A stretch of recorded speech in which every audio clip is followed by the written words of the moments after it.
علی اکبر گئے میدان کربلا میں جنگ، فوج اشقیہ نے گھیر لیا، تیل و تلوار چلے ہیں۔ حسین کا بیٹا زخمی ہوا زمین کربلا پہ آ رہا ہے، ادھر بیٹا زمین کربلا پہ آیا ہے اور ادھر باپ زمین کربلا پہ گرا ہے، اور گھٹنیوں کے بل چلتے چلتے کہہ رہا ہے میرے لال آواز دو۔ باپ کے جو ہے باپ بیٹے کا غم باپ کو برداشت نہیں ہو سکا، کہے اکبر تمہارے مرنے سے میری آنکھوں کے سامنے اندھیرا چھا گیا ہے، اے میرے اکبر مجھے دکھائی نہیں دے رہا ہے۔ باپ کے دل میں بیٹے کی محبت کربلا نے بتلائی کہ جب دنیا سے بیٹا جاتا ہے تو باپ کی آنکھوں کے سامنے اندھیرا چھا جاتا ہے، اور باپ جو ہے گھٹنیوں کے بل چل رہا ہے، میرے اکبر آواز دو، دکھائی نہیں دے رہا ہے۔ باپ آواز کے سہارے آنا چاہتا ہے۔ اے اللہ جارو حسین باپ نے لال کے جنازے پہ پہنچے، وہ سارے امتحان آپ کے ذہنوں میں ہے۔ یہ باپ کے دل میں بیٹے کی محبت تھی، ماں کے دل میں اگر بیٹے کی محبت کو دیکھنا ہے تو خیمے کے در پہ چلو، حسین لاشیں اکبر لاگے رکھے ہیں، بیوی آ گئی ایک مرتبہ کا لیلا نظر نہیں آتی، زندہ خیمے کے پہ آئی، اے شہزادی چلیے آپ کے جوان کا جلاشہ آیا ہے، اکبر آیا ہے، چلیے۔ ایک مرتبہ لیلا نے کہا فضا مجھے دکھائی نہیں دے رہا ہے۔ فضا نے محسوس کیا لیلا کبھی ادھر ٹکراتی ہیں، لیلا کبھی ادھر ٹکراتی ہیں۔ ایک مرتبہ لیلا نے کہا اے فضا مجھے سہارا دو، مجھے دکھائی نہیں دیتا۔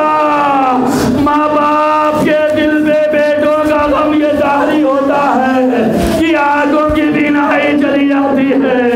اے عزادارو یہ اولاد کی محبت ماں باپ کے دلوں میں تھی، اب آؤ باپ کی محبت بیٹے کے دل میں اگر دیکھنا ہے تو کربلا کے میدان میں سجاد کو دیکھو، بیمار کربلا کو دیکھو۔ اے عزادارو عاشور کو لاش حسین پامال کر دیا گیا، سارے لاشیں شہداء کے دو گھوڑوں سے پامال کیے گئے، لیکن میرے مولا حسین کا لاشا 10 گھوڑوں کے ذریعے پامال کیا گیا۔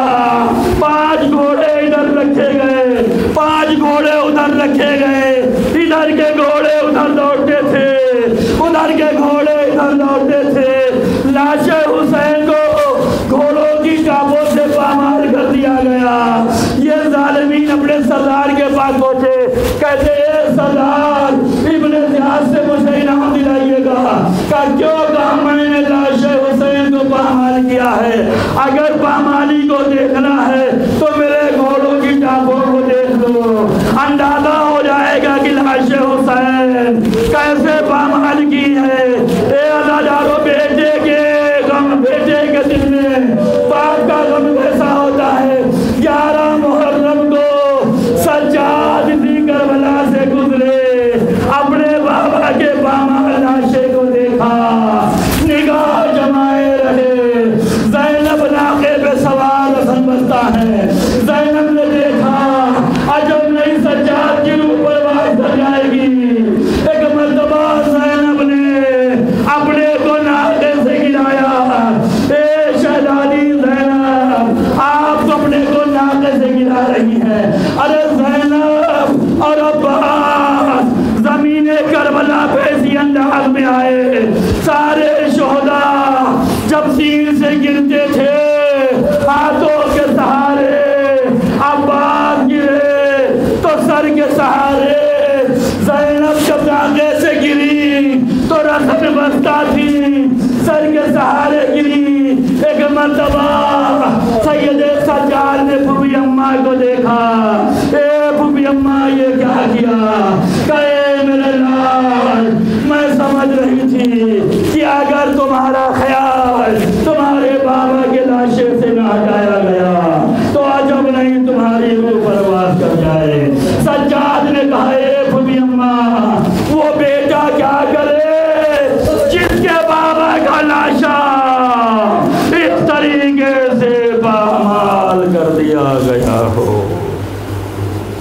ألا لعنة الله على القوم الكافرين وسيعلم الذين اعتدوا أي منقلب